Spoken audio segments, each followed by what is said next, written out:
우리 교회가 개척된 지도 이제 만 8년이 이제 훌쩍 넘었습니다. 이제 9년째를 향해 가고 있는데 참 시간이 많이 흘렀죠. 시간이 8, 9년 흘렀지만 지금도 처음 제가 개척을 준비하고 또 시작할 때의 그 모습이 다 기억이 납니다. 처음에 이제 수련 목회자를 마치고 이제 교회 자리를 알아보던 중에 이곳에 교회 자리가 있다는 것을 알게 되고 또 그렇게 계약을 했고 또 교회 자리가 생겼으니 그 안을 채울 여러 가지 교회 물품들을 구입했던 그것도 이제 조금이라도 싸게 하려고 직접 이제 을지로 가구 단지를 돌아다니면서 의자를 흥정하면서 알아보고 또 이 강대상도 온라인으로 그냥 주문하면 편한데 그거 좀 싸게 하겠다고 남양주에 있는 공장을 직접 가서 사장님한테 좀 싸게 해달라고 개척하는데 싸게 해달라고 그래서 이렇게 구입했던 일들 다 기억이 납니다. 그리고 다 모든 것을 갖추고 처음 이제 예배를 드렸던 그날도 다 생각이 납니다. 그때의 감정들이 지금도 이제 생각하면 느껴집니다. 또 그렇게 시간이 흘러서 우리 작년에 이렇게 새로운 곳으로 이전도 하게 되고 또 지금까지 이르게 되었습니다.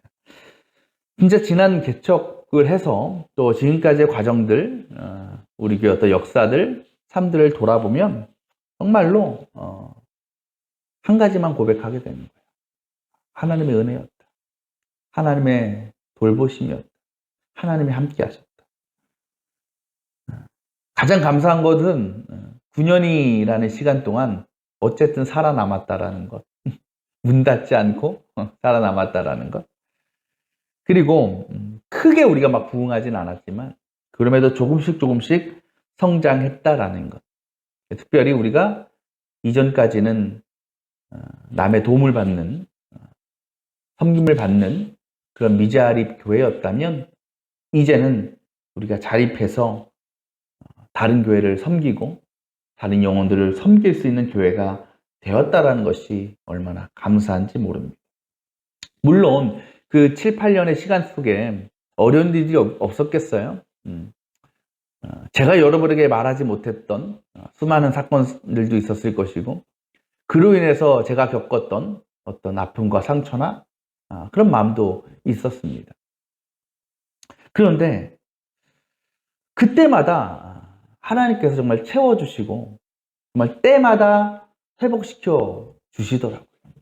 그래서 무너지지 않도록 문 닫지 않도록 어떻게든 살아남도록 하나님께서 이끌어 주셨습니다. 그러니까 그런 은혜의 경험들이 어떻게 보면 목회를 하면서 큰 동기부여가 되는 겁니다. 그러니까 또 앞으로 우리 교회에 어떤 일이 닥칠지 몰라요, 사실. 어떤 문제가 생길지 아무도 모르는 거예요.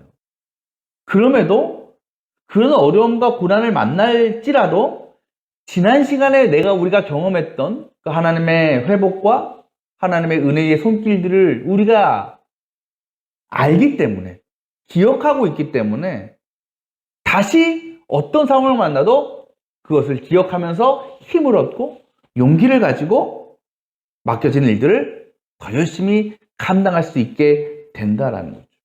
그렇게 보면 우리가 살아가면서 우리의 지나온 삶들을 한 번씩은 돌아보는 일이 참 중요한 일인 것 같습니다. 특별히 우리가 그리스도인으로서 또 우리가 이 교회의 성도로서 우리가 하나님을 믿고 또 섬기며 살아가는 그 삶 가운데 얼마나 내가 하나님의 은혜를 누리고 살았는지 그렇게 우리의 신앙과 삶 가운데 어떠한 변화가 있었는지를 돌아보는 게 참 필요하다고 생각합니다. 여러분은 어떻습니까? 여러분의 신앙을 돌아볼 때, 여러분의 삶을 돌아볼 때 이전과는 달라진 무언가 변화된 삶의 모습들, 어떤 성장의 모습들이 여러분을 생각이 나십니까? 오늘 말씀 보면요. 오늘 말씀 어떤 말씀이냐면 예수님께서 예수님의 제자들을 여러 마을로 파송하시는 장면을 기록하고 있어요. 이때 예수님께서 왜 파송하셨겠어요? 가서 너희가 흩어져서 복음을 전하라고. 근데 그때 예수님께서 오늘 말씀에 너희들이 각자 정해진 마을에 들어갈 때에 해야 될 행동들에 대해서 가르쳐주고 계십니다. 그것이 뭐냐면 12절에 보면 이렇게 말씀하시죠. 너희가 그 집에 들어가면 평화를 빈다고 인사해라 라는 거예요. 우리도 가끔 평화 인사하죠. 그러니까 제자들이 가장 먼저 해야 될 일은 뭐냐? 그곳에 갔을 때 그곳의 사람들에게 평화를 빌어주라는 거예요. 평화의 인사를 전하라는 겁니다. 그 다음에 어떤 말씀을 하시냐면 너희들이 평화 인사를 전했을 때 그 사람들이 너희의 평화 인사를 받아들이면 그 사람들 가운데 그 평화가 임할 것이고 그렇게 되면 너희는 그 사람의 집에 머물면서 유하면서 너의 사역을 감당하여라라고 명령하신 거예요. 그러니까 우리가 가서 평화 인사를 했습니다. 근데 그 사람들이 아멘, 감사합니다. 이렇게 받아주면 그 집에 머물면서 그곳에서 유하면서 먹고 자면서 그 지역의 복음을 전파하라는 거였어요. 근데 예수님은요, 그 반대의 상황도 말씀하십니다. 근데 평화인사를 전했는데 받지 않을 수 있잖아요. 거부할 수 있잖아요. 그러면 어떻게 해야 되느냐? 14절에 말씀하시죠. 너의 발에 묻은 먼지를 떨어내 버려라. 그러니까 예수님은 너희가 복음을 전할 때 모든 사람들이 그걸 환영하지는 않을 거야. 환영하는 사람도 있지만 그렇지 않고 너희를 배척하고 거절하고 거부하는 사람도 있을 거야. 만약 그럴 때 너희는 어떻게 해야 되느냐? 뭐 하라고요? 너의 발에 묻은 먼지를 떨어내야 된다라고 말씀하시는 거예요. 이게 무슨 말일까요? 발의 먼지를 떨어낸다? 지금 제자들이 파송받은 지역은 유대 지역이 아니라 이방 지역이에요. 이방 지역으로 나갔다는 것은 이 유대인인 제자들이 누구를 만나는 거예요? 이방인들을 만나는 겁니다. 당시 유대인들에게 이방인들은 어떤 존재예요? 부정한 존재였죠. 더러운 존재였어요. 그래서 그 당시 유대인들의 생각으로는, 믿음으로는 이방인들이 더럽기 때문에 이방인들이 사는 지역도 더럽다라고 믿었어요. 부정하다라고 생각했어요.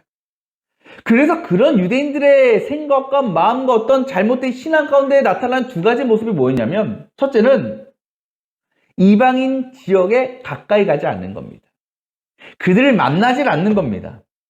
그래서 A에서 B로 가는데 중간에 이방인 지역을 지나가야 빨라. 우리는 갈 거예요. 보통은 지름길이니까. 유대인들은 안 가요. 굳이 돌아가요. 왜? 그 땅을 밟지 않기 위해서. 또 한 가지 모습이 뭐냐면 어떻게 하다가 그곳을 지나갔어. 그곳의 땅을 밟게 됐어. 그럼 어떻게 되느냐? 그 지역을 밟을 때 뭐가 묻었겠어요? 그 지역에 이방인 땅에 바닥에 흙이 묻었을 거 아닙니까? 먼지가 묻었을 거 아닙니까? 그것을 뭐해? 반드시 자기네 유대 땅에 들어오기 전에 털어내야 되는 거예요. 왜? 그 땅도 더럽기 때문에. 그 먼지는 부정한 것이기 때문에 빨리 털어내는 것이 가장 중요했다.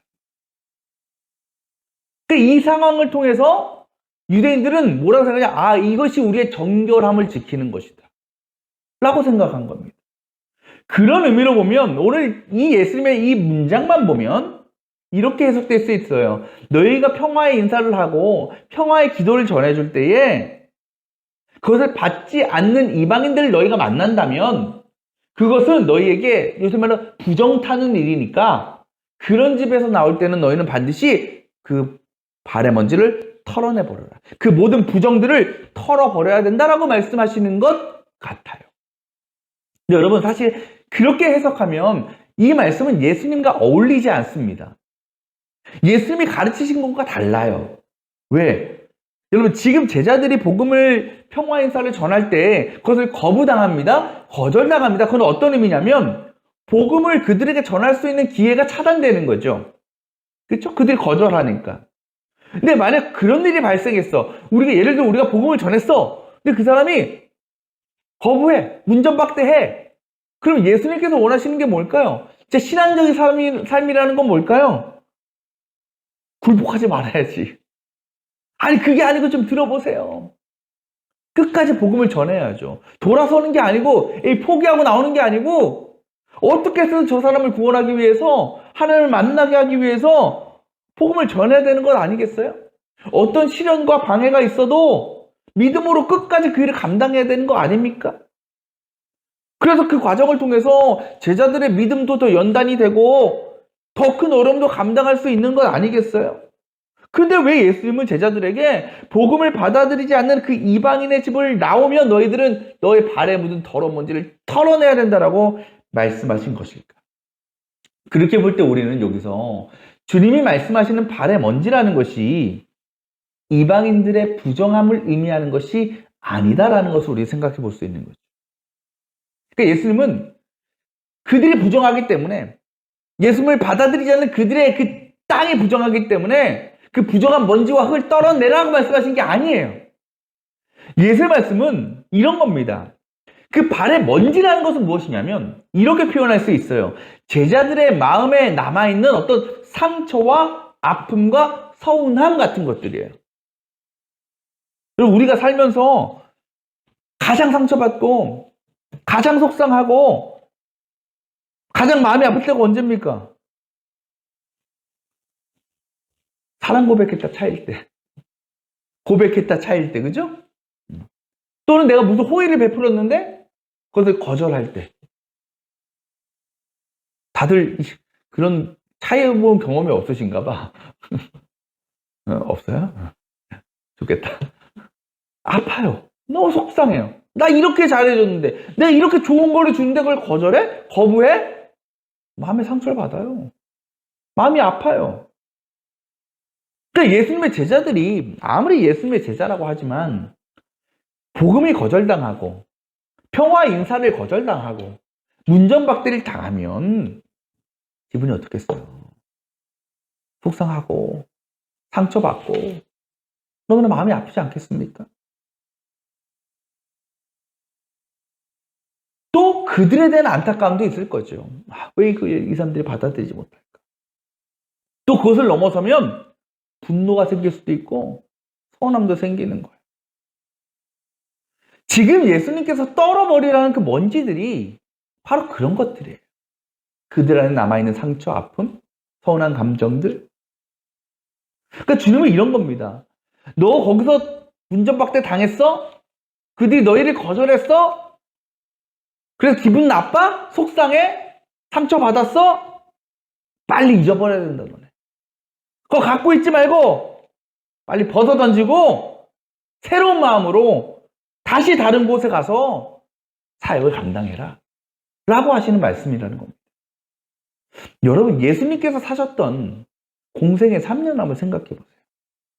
그 시간 동안 예수님이 얼마나 고통을 당하시고 얼마나 아픔을 당하셨습니까? 온갖 사람들에게 따돌림 당하고 적대자들에게 늘 살해 협박을 받고 또 믿었던 제자들까지도 예수님을 배신하고 팔아넘겼어요.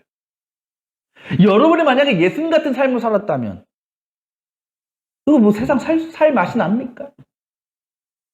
살아갈 이유가 있어요? 이렇게 살아가는 거? 그 안에 얼마나 상처가 있고 얼마나 아픔이 있겠습니까? 그 누구도 예수님처럼 살면 살아갈 희망과 용기를 잃어버리게 되고 늘 절망과 좌절에 빠져서 불행하게 살 수밖에 없는 인생이에요. 근데 예수님은 어때요?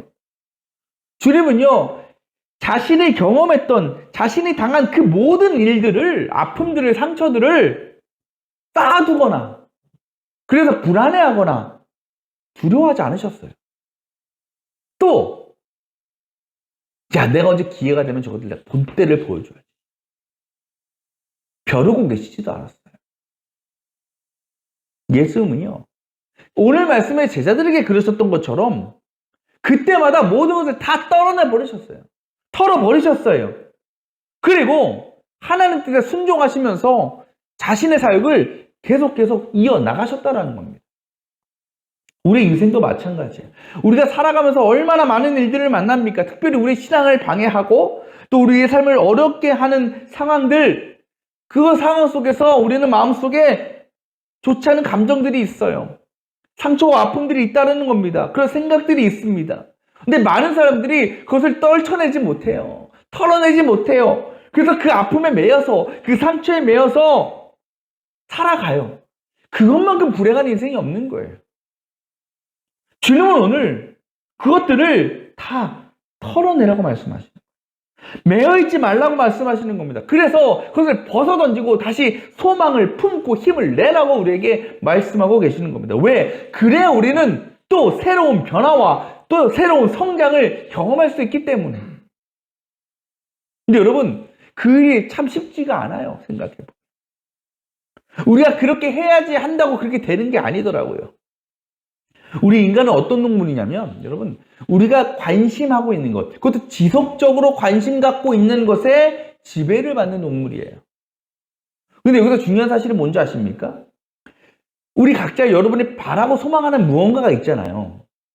근데 그것이요, 우리의 관심과 또 우리의 행실과는 동일하지는 않을 수 있다는 거예요. 다시 말하면 우리가 어떤 일을 기대하고 소망한다라고 해서 우리가 반드시 그 일을 위한 일에 관심을 쏟게 되지는 않는다라는 겁니다. 쉽게 얘기해 볼까요? 여러분, 평화를 이루고 싶죠? 선한 삶을 살고 싶죠? 이 세상에 평화를 싫어하고 선한 삶을 싫어하는 사람은 한 명도 없을 겁니다. 우린 다 평화를 원하고 선한 삶을 살기를 원해요. 그것이 우리의 소망이에요. 근데 여러분, 우리가 어떻게 하면 평화를 이루고 선한 삶을 살아갈 수 있을까요? 간단하죠. 평화를 위해서는 다른 사람들을 사랑해야 될 것이고, 또 선한 삶을 위해서는 죄를 짓지 말아야 되겠지요. 근데 우리의 모습이 정말 그래요? 그렇지 않잖아요. 어떻게 보면 솔직히 우리는 평화를 원하고 선한 삶을 원한다고 말하면서 그것이 우리가 기대하고 소망하는 것이라고 말하면서 우리의 삶을 보면 정반대의 삶을 살아가고 있다는 거예요. 입으로는, 마음으로는 평화를 원하고 선한 것을 원하지만 결국 우리의 관심은 어디에 있느냐? 세상에 있고 탐욕에 있고 죄에 들어가 있는 거예요. 그러니 우리가 기대하고 소망하는 평화와 선한 삶이 이루어질 수가 없는 거죠. 그대로 여러분, 우리에게 필요한 것은요, 그저 내가 원하고 바라는 것을 소망하고 꿈꾸는 것이 아니에요. 바로 그 소망과 관심을 모아야 되는 거예요. 한 곳에 모아드려야 되는 겁니다. 특히 우리 하나님의 자녀된 우리 성도들은 더욱 그래야 되는 거 아니겠어요? 우리 그리스도인들에게 가장 큰 소망이 뭡니까? 하나님의 기쁨이 되고 하나님께 영광을 돌리는 삶을 사는 것 아니에요? 저 여러분에게 이와 같은 소망이 있기를 원합니다. 근데 그 일을 이루기 위해서 우리는 뭐 해야 돼요? 하나님께 기뻐하실 만한 일을 하고 하나님께서 원하실 만한 일을 해야지요. 그것이 뭐겠어요? 하나님이 원치 않은 일에 대해서는 외면하고 하나님께서 원하시는 일에 대해서 우리가 더욱 집중하는 것밖에 더 있겠어요? 지난 우리의 삶을 돌아보면 우리는 수많은 일들을 만나면서 마음의 상처와 문제, 또 고난과 어려움을 당할 때가 참 많았습니다. 때로는 미워하는 감정, 서운해하는 감정, 분노하는 감정들 속에서 우리도 아파하고 힘들어할 때도 많았습니다. 비단 신앙에만이 아니라 우리의 삶, 세상 가운데서의 삶도 보면 우리의 가정이나 직장이나 여러 내가 속해 있는 공동체 안에서 이런 일들을 비일비재하게 우리는 경험했습니다. 그리고 앞으로도 우리는 이와 같은 일들을 수없이 만나게 될 겁니다.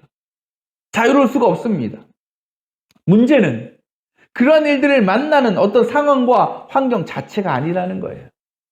그런 일들을 만날 때, 그와 같은 어려움을 당할 때에 그것을 우리가 빨리 극복하지 못하고 벗어나지 못하는 것이 더 큰 문제라는 겁니다.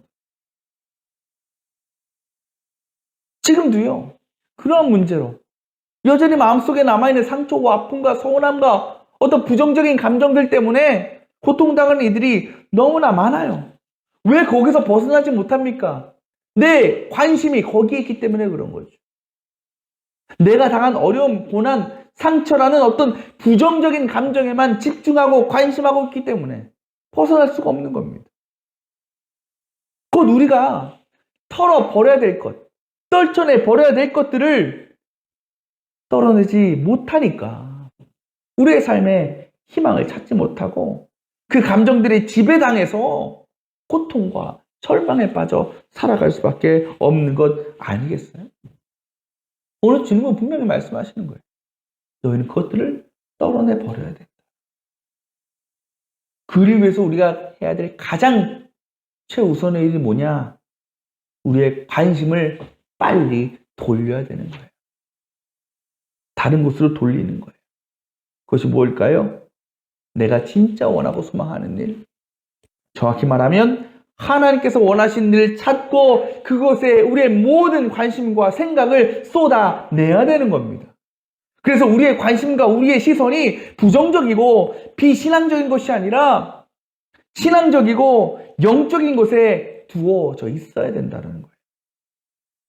하나님께서 인간들이 불순종할 때에, 수많은 죄를 짓고 살 때에 그 모습을 보시면서 끝까지 그것을 기억하시고 곱씹으시면서 바라보지 않으셨어요.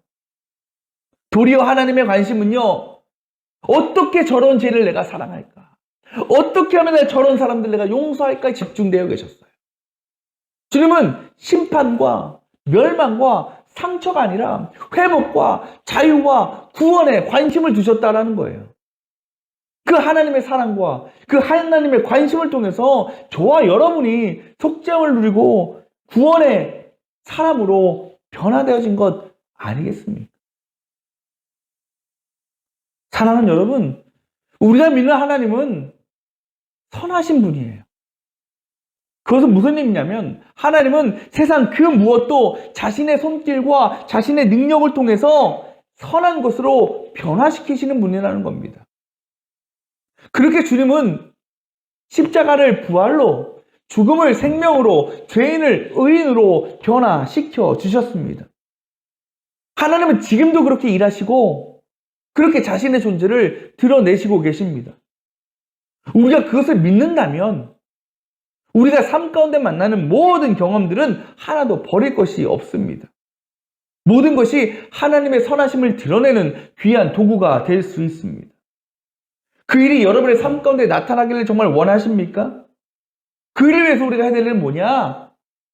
그 일을 방해하는, 우리가 하나님의 믿음으로 신앙의 길로, 선한 길로, 평화의 길로 나아가기를 방해하는, 가로막는 우리의 발에 묻은 먼지들을 떨어내야 되는 것.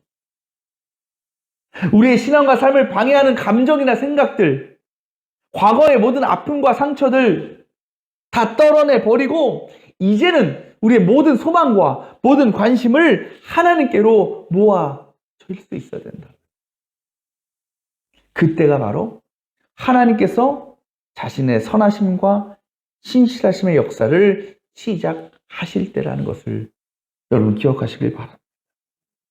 그래서 더 이상 지난 과거나 또 현재의 상황에도 얽매이지 말고 앞으로 새 일을 행하실 그 하나님을 신뢰하고 그 일을 위해서 하나님께서 기뻐하시고 원하신 일을 찾아서 행하는 삶을 통하여 앞으로 우리 모든 성도들의 신앙과 삶 가운데 때마다 허락하시는 주님의 회복의 역사, 새롭게 하시는 역사가 나타날 수 있기를 축원합니다.